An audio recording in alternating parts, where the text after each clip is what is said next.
The political crisis in Madagascar escalated on Tuesday, October 14, 2025, when the military seized power after President Andry Rajoelina was impeached by parliament and reportedly fled the country amid massive youth-led protests.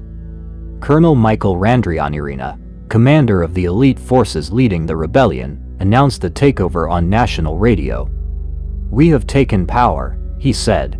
He added that the military would form an interim governing committee and a transitional cabinet that would govern for a maximum of 2 years before new elections could be held. In an official statement, military leaders announced the dissolution of key state institutions, including the Senate, the Constitutional Court, the Election Commission, the Supreme Court, and the High Council for Human Rights and the Rule of Law.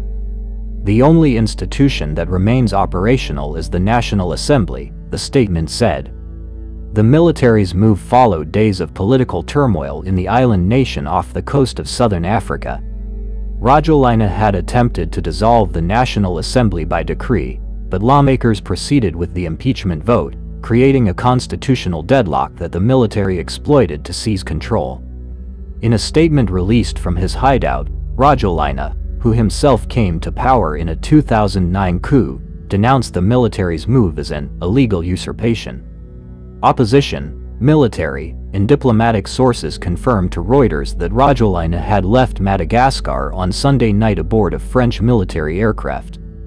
In his final televised address, he said he had to flee to safety due to threats to his life. Rajoelina's impeachment was even supported by lawmakers from the governing coalition that had previously propped him up in power. They accused the president of acts incompatible with the duties of the presidency. The wave of demonstrations began on September 25, sparked by water shortages and power outages, before escalating into a nationwide uprising against corruption, poor governance, and deteriorating public services. In May 13th Square, the heart of the capital, Antananarivo, surrounded by palm trees and French colonial buildings, thousands of protesters chanted, danced, and carried banners condemning Rajoelina, considered a puppet of France, due to his dual citizenship and close ties to Madagascar's former colonial ruler. The national flag flew alongside the skull symbol from the Japanese anime One Piece, a prominent icon of youth resistance at the demonstrations. In a dramatic moment, Colonel Randrianirina took the stage and asked, "Are you ready to accept military rule?" This was met with cheers from the crowd.